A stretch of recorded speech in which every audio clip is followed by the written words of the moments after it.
Hello, travelers. Welcome to Reach the World. For over 20 years, Reach the World has used virtual exchange to inspire youth to become curious, confident global citizens. My name is Tim, and as part of Reach the World's efforts to support educators and families during the COVID-19 pandemic, we're sharing free live stream discussions with some of our standout travelers from recent years. You can find an updated calendar of live stream events and much more at athome.reachtheworld.org. Today, we're talking with Fulbright Scholar Natalie Skowlund. Natalie shared her experiences as a Fulbright English teaching assistant in Colombia through a recent Reach the World virtual exchange. And today, she's joining us from Portland, Oregon.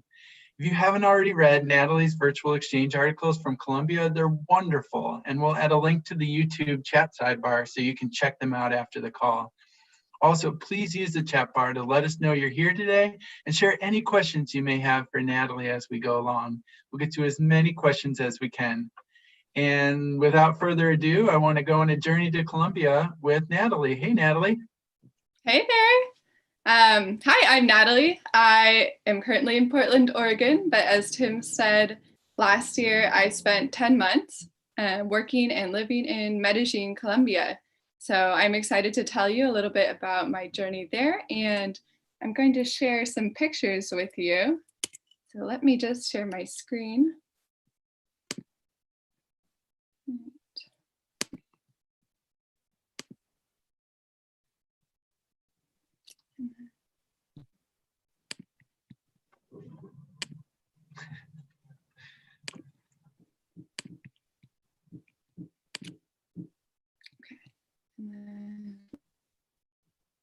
Great. Can you see this?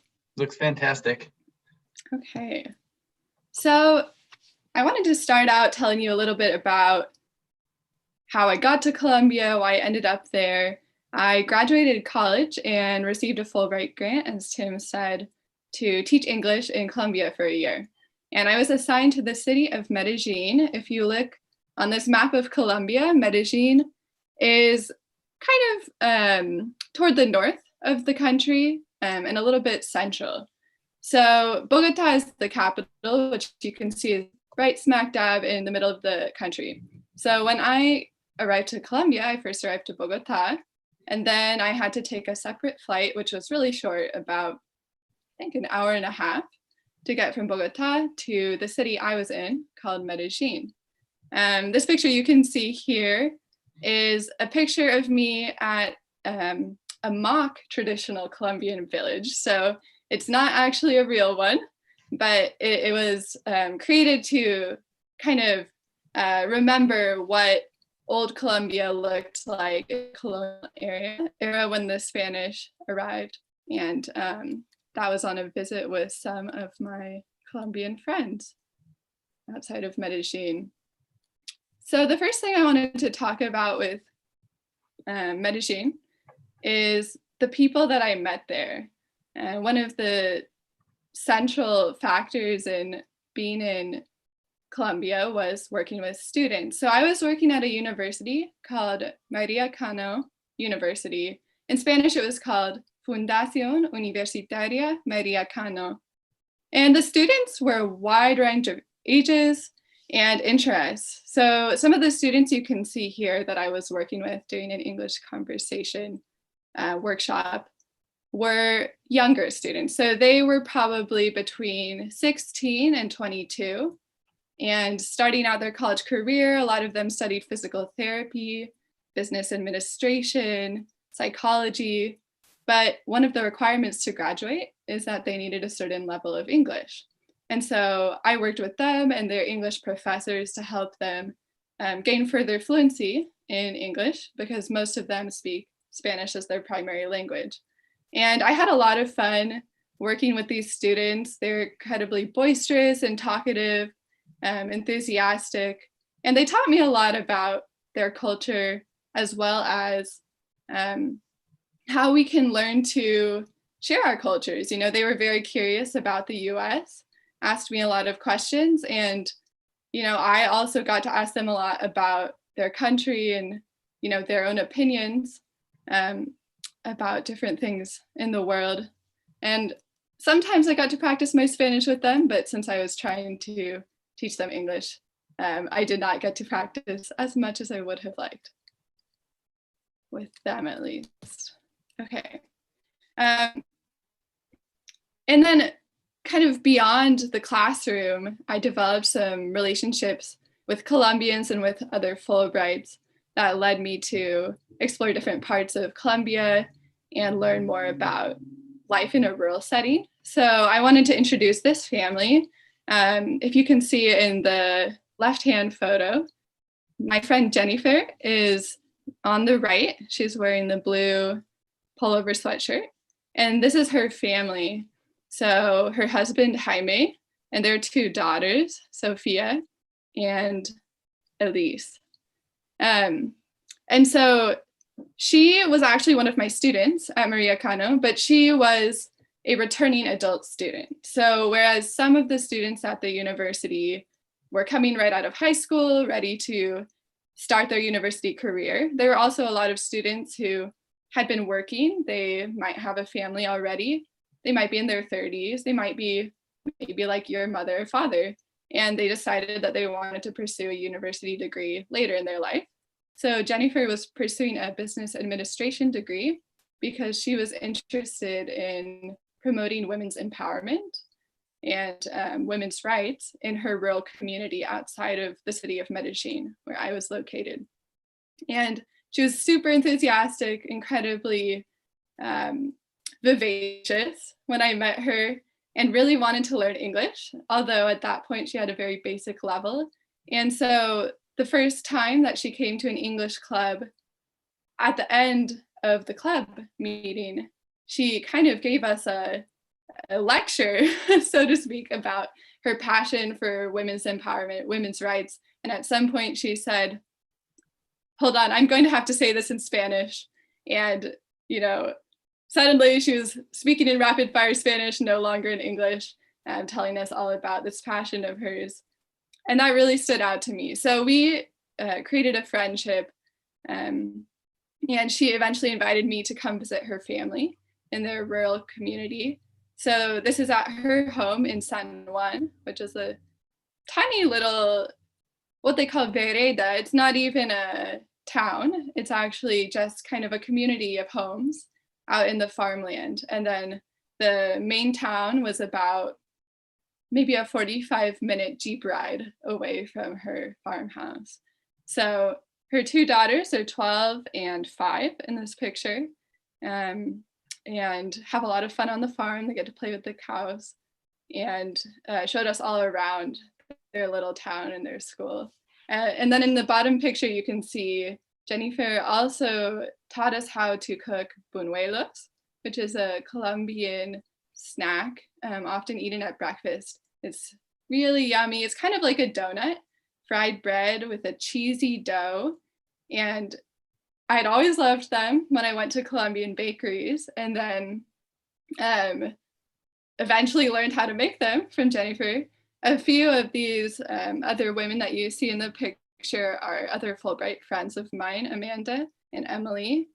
And we're also drinking some hot chocolate, it looks like. So that was a memorable meal. Okay. Oh no.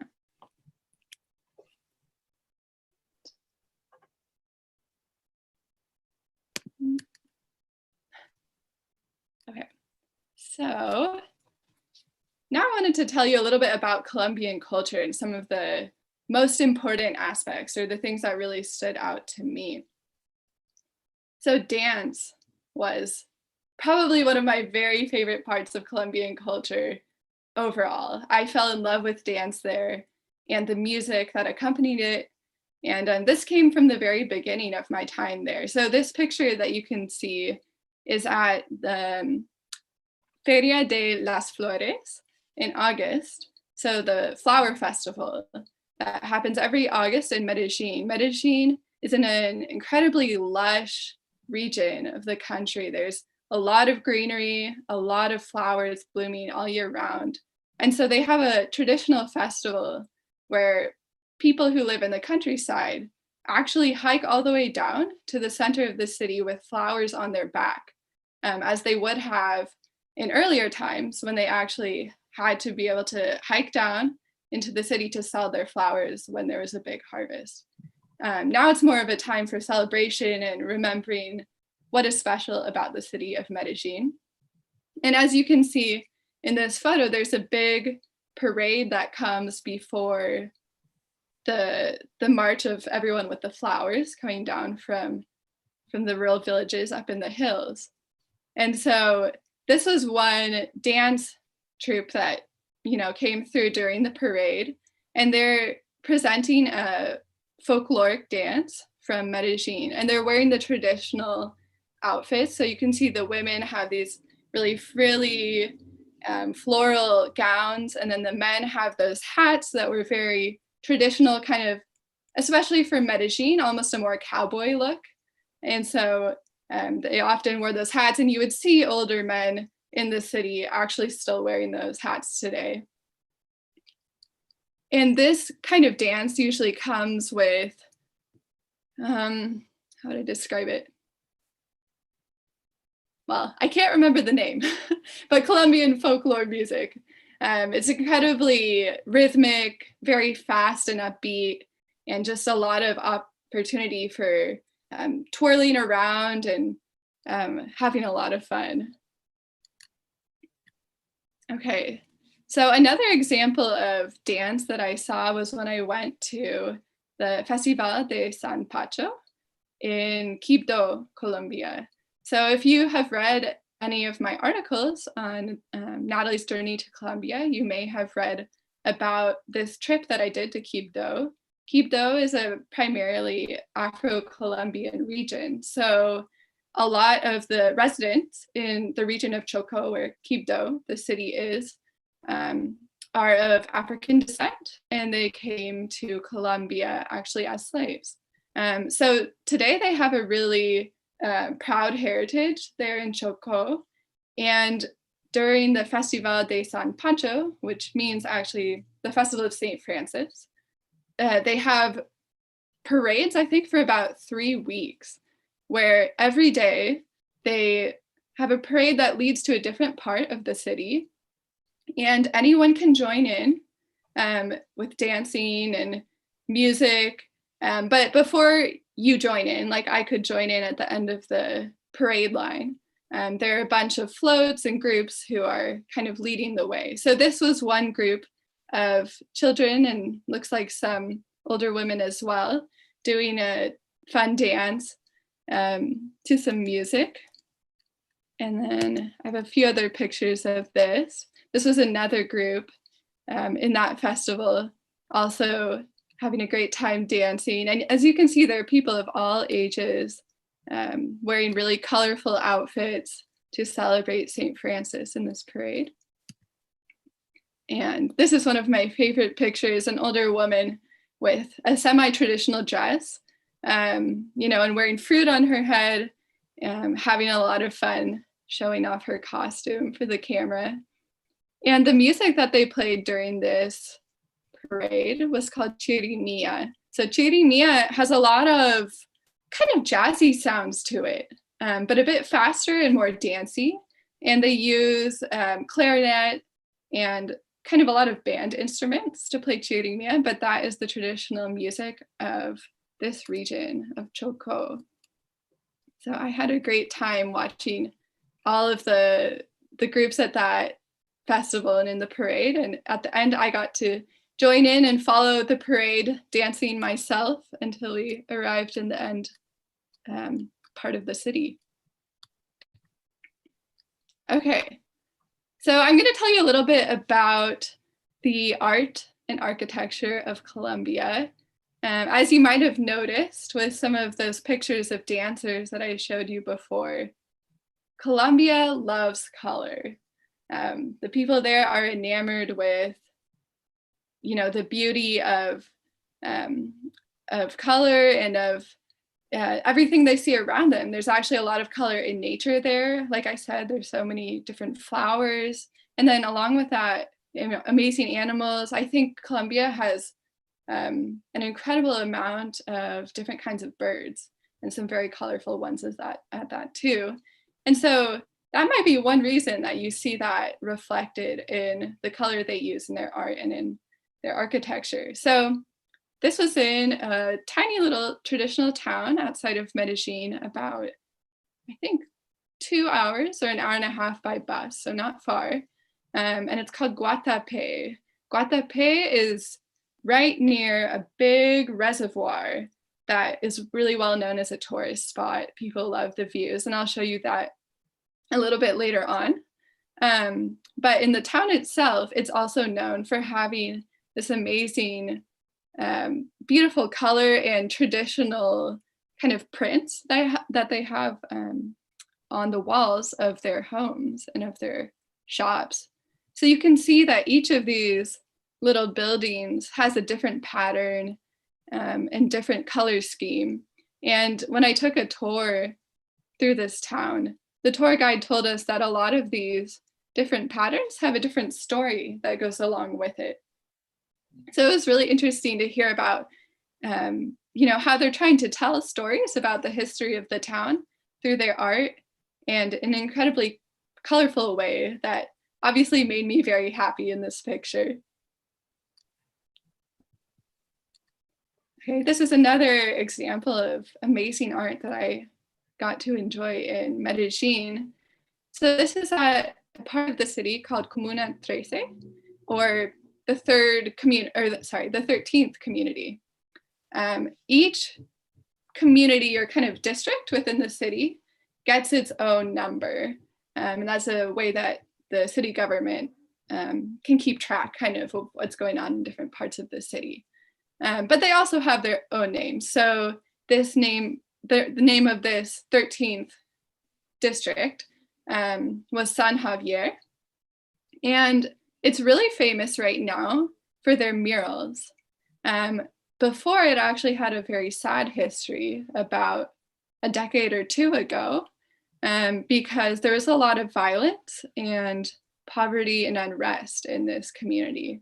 There are a lot of people who are from lower income backgrounds. They might not have much money to put food on the table. And Colombia has gone through a long period where there was a war and a lot of violence that happened. And unfortunately, this community experienced a lot of that. But in recent years, they've actually kind of turned it around and begun to create art and murals on the walls of their community that not only reflects their own reflections on the world and what has happened in their community, but also hope and an attraction for outsiders such as myself and other tourists to come and see kind of the beautiful side of San Javier in this community. Is that a peace dove up above the shoulder of that figure? is? Yeah. So that is a peace dove right there. And, you can kind of see Colombia is a very Catholic country as well. So the hands in prayer might represent hope as well. And, giving hope to something greater than themselves, and also reflecting the diverse communities that live in Colombia, and especially in San Javier. You can see the person looks part Afro-Colombian, but also hard to tell. They may be like more than one thing. They might also be mestizo, which is a mix of Spanish and indigenous, or they could be an indigenous person. So I loved looking at all of the murals there, and you can walk through and actually take some really cool escalators to see all of the different murals in this town or in this community. Okay. And then Fernando Botero, he is a really famous artist who you may have heard of, also from Medellin, but he is most well known for creating kind of distorted images, especially of people, but even of fruit or natural settings. So sometimes people say, like, oh, why does everyone look so overweight in his art? But he's actually not trying to make a statement about weight or, what people look like. He actually says that he's just distorting kind of the proportions that we tend to think of when we think of humans, or when we think of different parts of the world that we see. And so in doing that, I think he kind of creates a sense of humor sometimes about, you know, taking ourselves too seriously, but also making us look at things in a new way and maybe see beauty in ways that we may not have thought of before. And this is in a plaza where there are many different statues that he has created with his works of art. Okay, and then one other big part that I already mentioned is Colombia is a very Catholic country.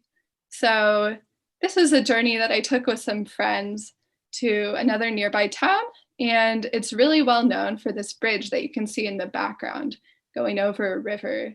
And that bridge actually was designed, I believe, by the same man who designed the Brooklyn Bridge. Yeah, so it's a really impressive feat.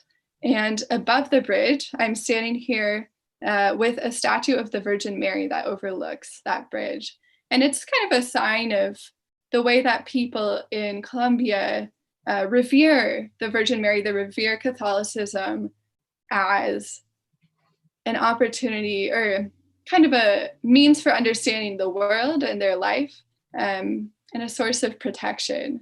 So a majority of people in Colombia are Catholic, although there is a growing number of people who might be another Christian denomination or another religion.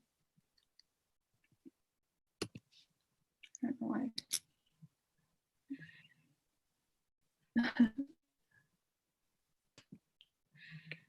Natalie, we're about 20 minutes in, and I want to make sure you get a chance to share all the cool things you have. So definitely.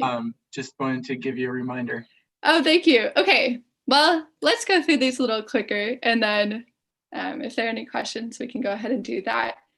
I'm toward the end of my Colombia PowerPoint. So just quickly, some nature aspects of Colombia. Again, I said they're known for flowers, especially in Medellin. So this is back to the Feria de las Flores that I shared before. But the peasants from up in the hillside bring down flowers on their back. And these are some of the displays that they actually carry on their back all the way down for the festival. So incredibly beautiful displays that I'm sure they put a lot of time into to show off the many different kinds of flowers that are grown in Medellin. And then, yeah, my presentation is being a little strange. But, there we go. Okay, and then near the town of Guatape, where I showed you all of those colorful murals on the buildings, this is El Peñol. It's a giant rock that was naturally, there in the middle of a relatively flat landscape outside of Medellin. And you can actually go and visit. You can see there's kind of some restaurants and things down here for tourists, but you can climb these stairs that are crisscrossing all the way up to the top and find beautiful views of the surrounding area. And this is from the top. So you can see the Colombian flag, as well as kind of the hills beyond. And then below is also a reservoir of beautiful water, which you can't quite see from this vantage point. And then lastly, this is an iguana from the Jardín Botánico, the botanical garden. And sometimes if you were lucky, you could find one of these just hanging out in the sun there in the garden. So I had a lot of fun walking through the garden, searching for iguanas and other birds while I was in Colombia. It was always a nice respite from the traffic of the city, kind of beyond those walls. So I will stop my presentation here. And if you have any questions or for me, I know that was already 20 minutes in, but.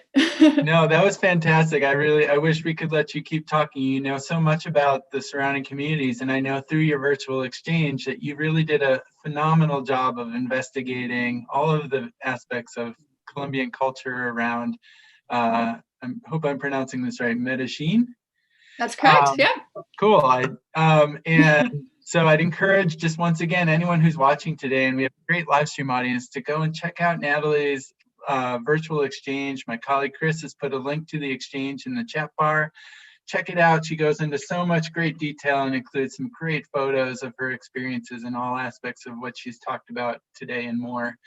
We have a great question online in the chat bar from Sean.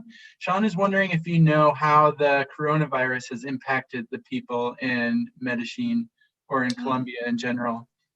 That's a great question. So I've been lucky to keep in contact with a few of my really close friends in Colombia, including a roommate of mine, as well as Jennifer and her family, who you saw photos of earlier. And I did reach out to them when everything with COVID began. And luckily, I am so glad to hear that they are doing well. They're safe. And of course, that doesn't mean that there is a large population in Colombia that is probably suffering, because right now, as far as I know, they have been in extreme lockdown. So whereas in the US, we have shelter in place, but you can go out for essential needs.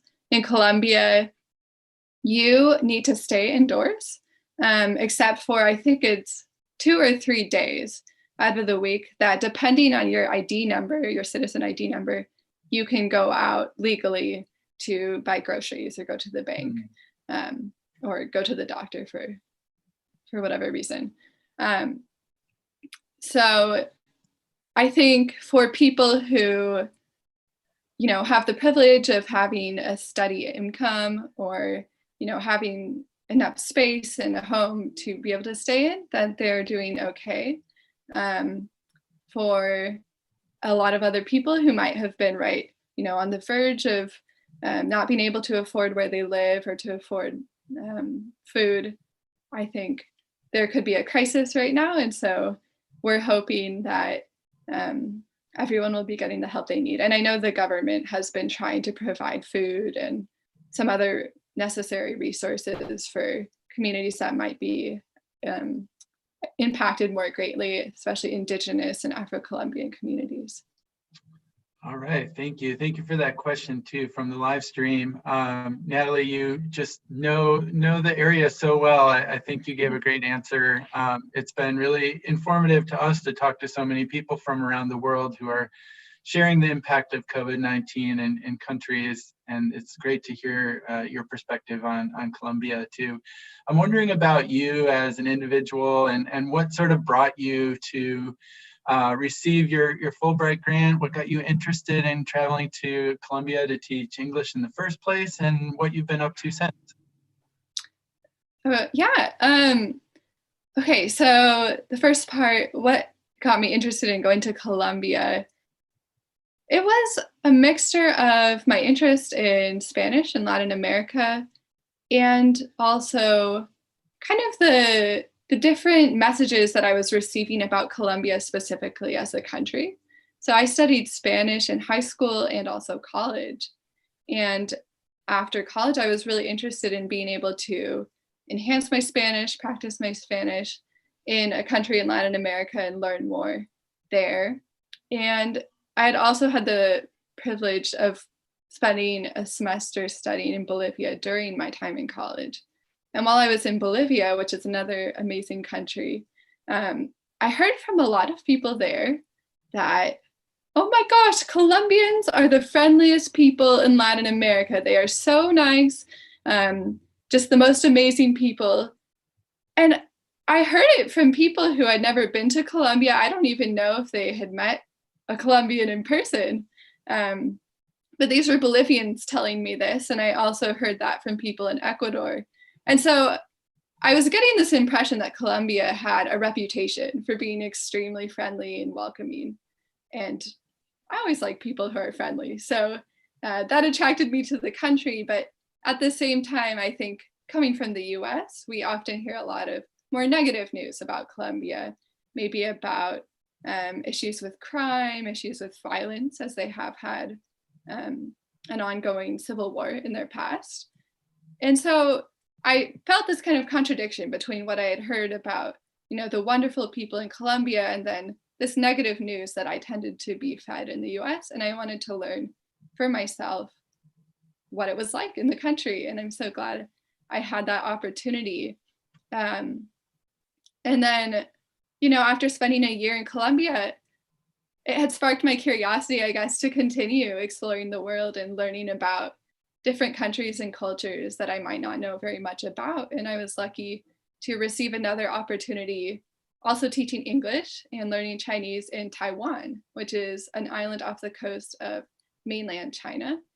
And there I was teaching English, like I said, and also taking a class in Chinese for about 6 months, I think. Unfortunately, because of COVID, I did need to return early, but I'm still in contact with a lot of my students there and friends, and hoping to return to Taiwan someday. All right, amazing. What a journey for you so far. We want to take one more question from the chat, and then I have a closing question for you. From the chat, viewer is wondering what it's like to grow up in Colombia as a girl. Oh, wow. That's such a great question. Well, because I'm not Colombian, I of course can't really speak to myself growing up there, but I can tell you probably most closely from my interactions with my friend Jennifer's daughters. So Elise and Sophia, and they were both elementary age when I met them, living on a farm in a rural town in Colombia. And they're lucky to have a mother who is very vocal about women's rights and women's empowerment. She encourages her daughters to follow their dreams and get an education. But this isn't necessarily normal. Jennifer actually came from a very traditional community and upbringing, and she married, I think at 18 or 19, to Jaime, who works on a farm, and he's a very nice man, but he does have more traditional expectations of a wife, that she stays at home, that she cooks for the girls, takes care of the children while he does the work. And he's been open to her getting a university degree and trying to start a nonprofit. But I think it's been, a growing, a moment of growth, I guess, for her and her husband. And so seeing her daughters and their confidence and their courage in, dreaming of being a dancer, dreaming of being a doctor in their future, those were things that I saw as a direct impact of Jennifer herself, realizing that she does have more opportunity than maybe she had originally thought. I think, maybe for a lot of girls, though, in Colombia, there still is a lot of pressure to look a certain way. There, I think, extremely strict beauty standards for women in Colombia. And you see that a lot in the advertisements, especially, like in the US, you can also see that too. And still a lot of women at an early age feeling like maybe they need to get married or have children. So there still are big disparities, and I think it depends on, who your parents are and what kinds of privileges you have growing up. But I can tell you that, women I met who married at 18 and had children and maybe didn't have a university education, as well as women who had multiple professional degrees and worked as professors, they all, or many of them, were extremely confident, very brave women, living in a society that still is very patriarchal, and it can be hard to be a woman, but very strong and working to support themselves and follow what they believed was the right path for them. Okay, great question, great answer. Thank you, Natalie. Before we go, I want to be sure to ask you what we ask all of our live stream participants. After you are released from shelter in place and COVID-19 is in the past, what will be your next adventure? Oh, wow. Great question. Well, that still remains to be seen. I think I'm going to stay in the US for the next year or two. But I, of course, still have in my heart kind of this itch for the international experience. And so I am hoping to kind of pursue something that will allow me to continue using the experiences I've had working with people in other cultures and in interacting with them as well as my language skills, to perhaps shine light on stories that don't get as much press maybe in the US, related to communities, maybe refugee or immigrant communities in the US, as well as international stories that people might not know as much about here. And like I said before, learning about the reality of life in Colombia and how much more complex the issues are and the stories are than what we hear in the news from here in the US, as well as in Taiwan. I think it's really important to be able to continue showing people different sides of different communities and different countries and their cultures, so that we have maybe the heart to be interested in Colombians or interested in Taiwan, and learning more about them beyond maybe just the surface news stories we hear. Well, fantastic. I know you're the perfect person to do that. And I know you have successfully gotten me more interested in learning more about Colombia and Taiwan today. So I want to really thank you for joining us today.